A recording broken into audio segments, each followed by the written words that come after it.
soit pas au centre du débat. Mais par exemple, qu'est-ce qu'on fait avec tous les emplois du textile, par exemple, qui partent en Asie? Est-ce que là, l'Europe pourrait apporter une solution au niveau de ses frontières, selon vous? Je suis incapable de vous répondre. C'est très évident qu'on n'empêchera pas des mouvements de modernisation et de migration des emplois qui ont toujours existé à tous les moments de l'économie. La question, c'est la dimension et c'est la possibilité de trouver des emplois significatifs pour les gens que nous mettons de la sorte en dehors de l'économie. Parce qu'on nous dit, mais c'est très simple, il faut la valeur ajoutée, la haute technologie, l'éducation, très bien. Le système d'éducation français est dans une capilotade dramatique. Il forme très bien toujours une élite très restreinte, mais il est absolument incapable de répondre à une augmentation de masse des compétences. Tout ça prend du temps. Que je sache, on ne passe pas par décret du jour au lendemain du textile du Nord à Microsoft, puisque c'est le modèle qu'on nous propose. En effet, recyclons les ouvrières du textile dans la programmation de haut niveau et on résoudra notre problème. Mais comment on fait ça dans le temps? C'est déjà beaucoup. Si, dans un débat comme celui qui va avoir lieu à l'occasion de la présidentielle, une espèce de conscience collective mieux éclairée se fait jour sur ces problèmes. Parce que la politique, c'est essentiellement un processus de temps long. Les décisions viennent après les idées, et longtemps après. En général, hélas, on aimerait accélérer la cadence, mais on ne perd jamais son temps en faisant progresser une idée en politique. Alors, et finit toujours par trouver sa traduction. Est-ce que vous voyez un signe encourageant dans le fait que Emmanuel Todd, qui défend les idées que vous venez d'exposer, comme vous, ait été invité par Dominique de Villepin à inaugurer sa grande conférence sur l'emploi à la fin de l'année dernière? Je voudrais savoir, je me réjouis qu'Emmanuel Todd, dont j'apprécie beaucoup l'esprit et les positions, ait eu cette occasion de se faire entendre, et je voudrais savoir l'effet que ça a produit. Là-dessus, je suis évidemment plus dubitatif. Quand vous regardez les Français, un petit peu... Parce qu'il n'a rien de plus à dire finalement que les politiques. Mais parce que même si, je ne suis pas sûr qu'on l'écoute beaucoup, percer la muraille d'une technocratie incroyablement solidifiée et maintenant fonctionnant avec un double verrou, français et européen. Percer ce mur de béton, il faut mettre la dose. Je lui fais confiance, mais quand même, je pense qu'il faudra y revenir à plusieurs reprises. On creuse très lentement un mur de ce genre. Et par ailleurs, même s'il convainc des bons esprits importants, autre chose est de passer aux décisions. Ça nous demandera forcément du temps. Et il faudrait là une personnalité exceptionnelle de la part de nos gouvernants, capable à la fois d'entraîner la décision d'un appareil d'État, ses homologues étrangers et le pays dans quelque chose qui est tout de même une aventure par rapport aux habitudes de pensée totalement routinières. Vous regardez les politiques, là il existe ce personnage dans le personnel? Mais on ne peut jamais le savoir. Vous savez, mais non. Est-ce que la fonction qui peut faire l'homme ou la femme? Est-ce que vous croyez que quand on voyait le général de Gaulle sous-secrétaire d'État dans un gouvernement du Front populaire en train de se liquider, on voyait l'homme de 1940? Non. Il avait déjà écrit Bernard Métier qui montrait qu'il avait une préscience. Bien sûr, il avait des talents.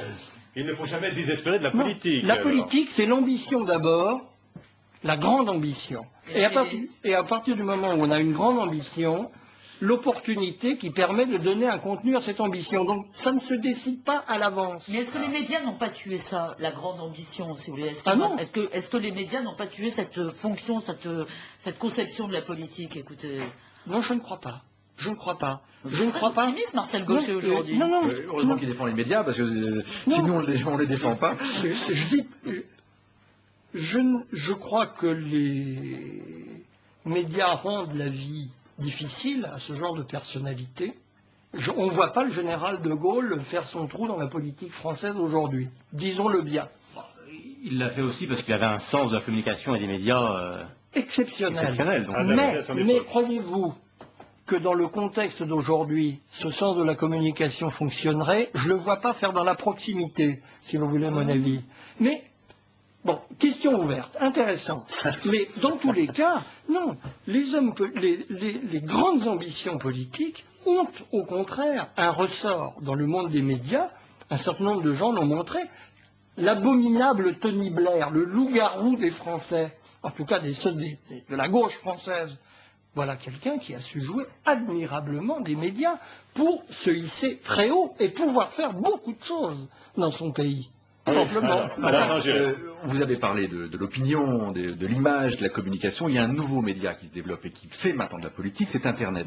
D'ailleurs, Ségolène Royal en joue, d'autres candidats. C'est une donnée nouvelle pour une présidentielle d'avoir cet outil qui se développe. On voit même les petits films vidéo des candidats sont vus par 500, 600 000 personnes. C'est en train de prendre une place considérable. Où on va avec ça? Est-ce que c'est quelque chose qui peut renforcer la démocratie, renforcer cette participation des citoyens que vous évoquiez tout à l'heure, ou est-ce que ça va troubler le jeu, il peut y avoir des dérives Les dérives, je ne les vois pas. Qui sait d'ailleurs vraiment ce que ça peut produire? Ça va dans un sens très précis, qui est la démultiplication des points de vue et des voix. Fragmentation extrême. Extrême fragmentation. C'est pourquoi je souhaite bien du plaisir à Ségolène Royal si elle espère mettre bout à bout tout ce qui va lui revenir par Internet. Évidemment, c'est là où on est dans une promesse qui n'est pas faite pour être tenue. C'est pas possible. Et à un moment donné, la fonction de l'homme ou de la femme politique est de trancher, de dire voilà ce que je comprends dans ce qu'on me dit. Mais bien évidemment que la base de démultiplication des voix qui se font entendre dans cet espace public d'un genre très particulier, puisqu'il n'est pas vraiment public, en fait, qui est Internet, perturbe complètement la fonction politique qui est de dégager des idées simples qui valent pour tout le monde. Complètement la fonction politique qui est de dégager des idées simples qui valent pour tout le monde. Alors, là, c'est beaucoup d'idées compliquées qui valent pour quelques-uns. On a parlé beaucoup des candidats de droite et de gauche qui doivent gouverner au centre, on nous l'avait dit, on a peu parlé des extrêmes, l'extrême droite, surtout l'extrême gauche. Quel rôle vous l'y voyez aujourd'hui en France? Pour le moment, avantage à Ségolène sur ce chapitre. Sarkozy a bel et bien sur sa droite une extrême droite vigoureuse, dont en effet on peut penser qu'elle a au moins la capacité de faire un résultat équivalent à celui de 2002. En revanche, à gauche, l'extrême gauche classique est atomisée. Pour le moment, ça peut encore changer, mais les rivalités de personnes, de boutiques, ont fait que attaque à peu près liquidée, moralement, si je puis dire, pour l'instant, en tout cas. La peur d'un nouveau 2002. Et la peur d'un nouveau 2002 La peur pour la d'un nouveau gauche, ça a joué. 2002, mais très franchement, ce n'est pas la préoccupation principale d'Arlette Laguillet, Olivier Besancenot, José Bové et Tutti Quanti. C'est pas ça leur problème. Simplement, ils sont incapables de se mettre d'accord. C'est tout simple. Ça marche très bien. C'est une vieille recette en politique. Donc pour le moment, il n'y a pas d'extrême gauche susceptible de se faire entendre. Le PC garde son stock, mais très limité. Donc de ce point de vue-là, il y a une grande dissymétrie entre la force des extrêmes à droite et à gauche. Ça peut complètement évoluer dans les mois qui viennent. Une toute petite quand même, j'aimerais vous faire revenir sur cette question des femmes. Ça ne vous concerne pas, Marcel Gauchet, l'idée que les Français pourraient choisir un président parce que c'est une femme. Ce qui est quand même un argument, si vous voulez, asséné, c'est le changement. Mais alors, mais un chat aussi. C'est pour la réponse, Marcel Gauchet. Ah, encore plus. Mais alors c'est mais il faut analyser le contenu.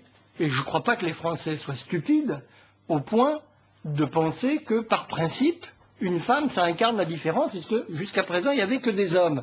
Quel est le contenu? Qu'est-ce qu'incarne aujourd'hui la féminité? Et surtout, qu'est-ce que n'incarne plus la masculinité? C'est là où, incontestablement, Ségolène Royal est portée par une véritable révolution anthropologique. Le masculin est incapable aujourd'hui de figurer plausiblement l'autorité. Ça se passe même dans les familles. les pères qui Et vous commandent. aussi, Elisabeth Lévy, hein, c'est les mères. vous l'avez Eh montré bien, au cours voilà. de cette émission. Pardon. Alors, il faudrait qu'on fasse une autre émission sur la féminité et la masculinité. Hein. Merci à tous. Merci Marcel Gauchet. Merci. La revue Le Débat qui sort à la fin du mois de janvier avec un dossier, ce sera sur les États-Unis et puis sur l'affaire d'Outreau où on parlera sans doute encore beaucoup des médias, hein, j'imagine. Merci mille Comment ne pas fois. en parler? Merci mille fois d'avoir accepté d'inaugurer 2007 avec nous lors de ce Face à nous. Merci à tous.